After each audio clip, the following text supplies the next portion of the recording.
السلام علیکم اسٹوڈنٹس۔ جی آج سورہ بقرہ کی آیت نمبر 20 ہم نے پڑھنی ہے۔ آج تک ہماری 19 آیات کا ترجمہ اور تشریح ہو چکی ہے، تو دوسرے رکوع کی آیت نمبر 20 سٹارٹ کرتے ہیں۔ اعوذ باللہ من الشیطان الرجیم، بسم اللہ الرحمن الرحیم۔ یکادو قریب ہے کہ، البرق بجلی، یخطفو اچک لے، ابصارہم آنکھیں ان کی، یعنی کہ بینائی ان کی، روشنی جو ہوتی ہے بینائی کی وہ، کلما جب اضاء روشنی ہو جاتی ہے، لہم ان کے لیے، مشو وہ چل لیتے ہیں، فیہ اس میں، وَإِذَا اور جب اظلم اندھیرا چھا جائے، علیہم ان پر، قاموا تو کھڑے ہو جاتے ہیں، ولو اور لو اگر، شاء چاہتا، اللہ لا ذہبا تو چھین لیتا، بسمعہم ان کی سماعت، و ابصارہم اور ان کی بصارت،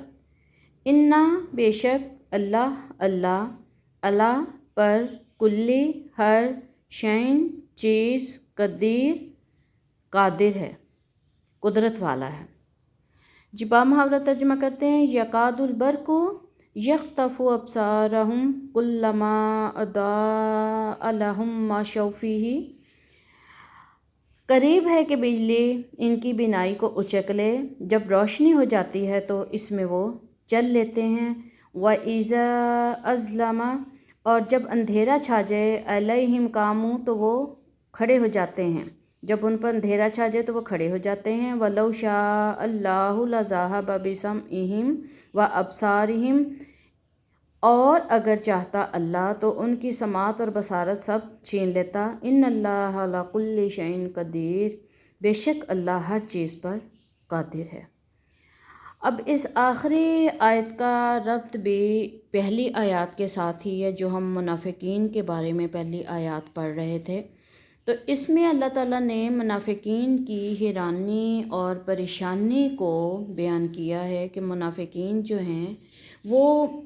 بجلی کا چمکنا، آنکھوں کا اچک لینا، بینائی کا اچک لینا، بصارت کا ختم کر دینا، یہ سب باتیں جو ہیں یہ ایک طرح سے استعارے کے طور پہ استعمال کی گئی ہیں۔ یعنی کہ منافقین لوگ جو تھے وہ بہت پریشان تھے۔ وہ پریشان کس چیز میں تھے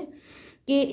یعنی کہ ان کی ایک مثال دی گئی ہے کہ جس طرح بجلی چمکتی ہے، بادل چھاتے ہیں، اس میں اندھیرا ہو جاتا ہے، اس اندھیرے کے اندر جب بجلی چمکتی ہے تو ایک دم روشنی میں سب کچھ دکھائی دینا شروع ہو جاتا ہے۔ اسی طرح ان کی مثال منافقین کی دی ہوئی ہے کہ جب انہیں اسلام کی فتوحات ہوتی تھیں تو اس کے اندر جب انہیں کوئی تھوڑی سی امید نظر آتی تھی مال غنیمت وغیرہ کی اور کچھ چیزوں کی، تو وہ اس میں اسلام کی طرف قدم بڑھانے لگ پڑتے تھے اس لالچ میں۔ لیکن جب جہاد کی سختی کا سامنا کرنا پڑتا تھا انہیں، یعنی لڑنا پڑتا تھا کافروں کے ساتھ، تو پھر وہ اسلام سے ہٹنا شروع ہو جاتے تھے، بدک جاتے تھے، یعنی اس چیز سے وہ کہ یہ تو ہمیں اپنی جانیں بھی دینی پڑیں گی، اپنے گھر بار بھی برباد کرنے پڑیں گے، تو ان چیزوں سے وہ پیچھے ہٹ جاتے تھے۔ اس کے بعد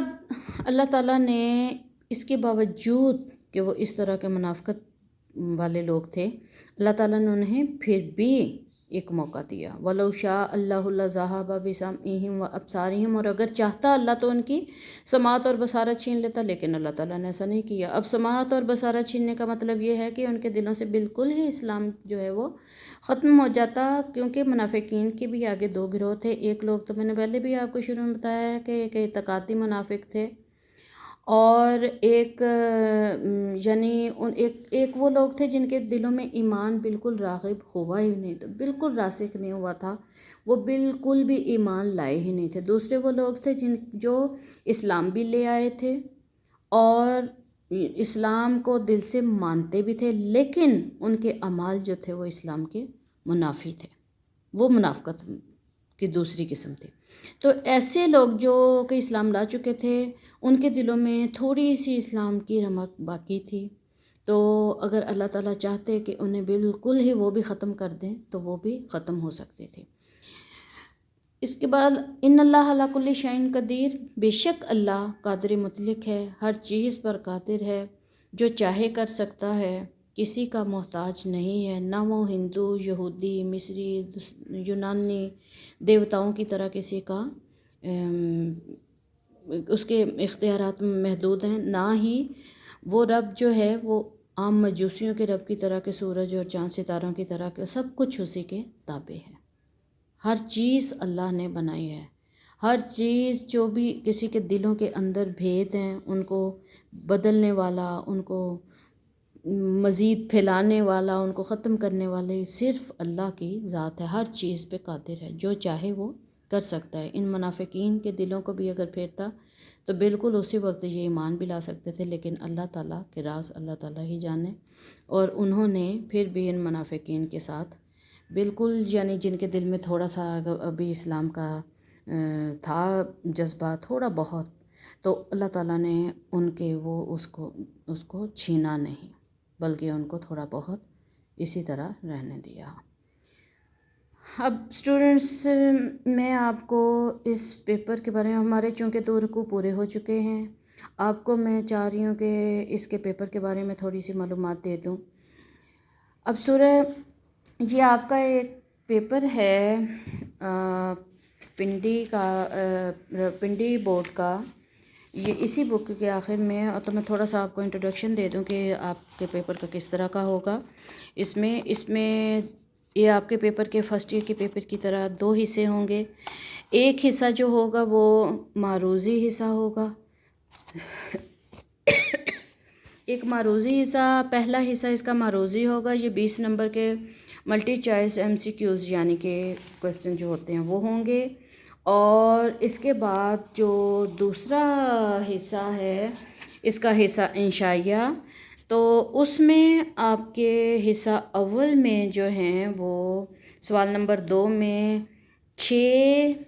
یعنی سوالات کے مختصر جوابات دینے ہوں گے، اس کے بعد سوال نمبر 3 میں بھی کوئی سے 6 سوالات کے مختصر سوالات کے جوابات تحریر کریں گی، اور حصہ انشائیہ کے حصہ دوم میں آپ کے جو کوسچنز ہیں وہ اس طرح ہوں گے کہ درج ذیل آیت قرآنی کا ترجمہ اور تشریح کریں، یعنی کہ آپ کو 2 آیات دی جائیں گی، اور اس میں جو ہے یعنی ایک آیت ہی دی ہوئی ہے اور اسی کا ہی ترجمہ بھی ہے اور تشریح بھی، اس میں چوائس نہیں ہے، آپ کی آیت میں چوائس نہیں ہے، ترجمہ بھی آپ نے کرنا ہے اور آپ نے اس کی تشریح بھی کرنی ہے۔ اس کے بعد چھٹا کوسچن جو بنایا ہوا ہے اس میں 2 آیات دی ہوئی ہیں مختصر سے، اور اس میں ایک آیت کرنی ہے، وہ کرنی اس طرح ہے کہ آپ نے سیاق و سباق کے ساتھ، سیاق و سباق یہ آپ نے اردو میں بھی پڑھا ہوگا، لازمی میں سیاق و سباق کی جاتی ہے، تو اس میں یعنی کہ سیاق و سباق کا مطلب ہے کہ اس آیت کے نزول کا کیا نشان نزول کیا ہے، یعنی کیوں آیت نازل کی گئی اگر کسی کا اس میں آتا ہے کسی آیت کے اندر، یا پھر اس آیت کے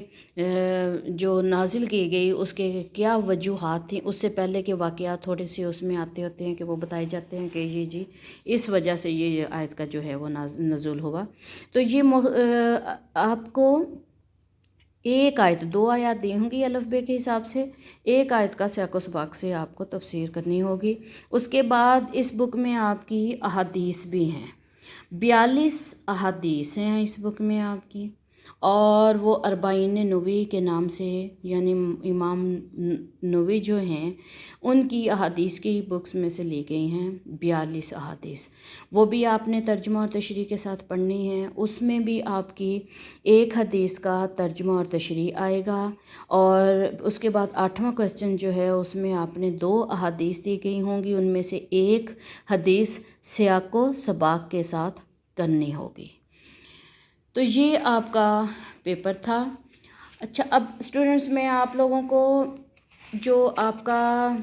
نیکسٹ کام ہے، کل سنڈے ہے، کل ہمارا لیسن نہیں ہے، تو آپ لوگوں نے ایسا کرنا ہے کہ پہلی 5 آیات سورہ بقرہ کی پہلی 5 آیات کا ترجمہ اور تشریح آپ نے اپنی کاپیز پہ لکھنی ہے اور آپ نے مجھے اسی واٹس ایپ پہ سینڈ کر دینی ہے۔ آپ نے کوشش کرنی ہے کہ سیٹرڈے کی نائٹ کو یا پھر آپ سنڈے کو لازماً اسے بھیجیں تاکہ میں چیک کروں اور منڈے سے پھر ہم اپنا اگلا جو لیکچر ہے وہ سٹارٹ رکھیں، سورہ بقرہ کی اگلا تیسرا رکوع پڑھیں گے انشاءاللہ۔ تو آپ لوگ کوشش کریں کہ اس کو لکھیں تاکہ آپ کو تھوڑا بہت یاد بھی ہو جائے، کچھ ترجمہ بھی نظر سے گزر جائے گا تو کچھ یاد ہو جائے گا۔ تو پہلی 5 آیات کا ترجمہ اور تشریح کی اسائنمنٹس ہیں آپ نے یہ لازماً کر کے مجھے بھیجنے ہیں۔ تو انشاءاللہ منڈے کو ہم اگلا لیکچر پڑھیں گے۔ اللہ حافظ۔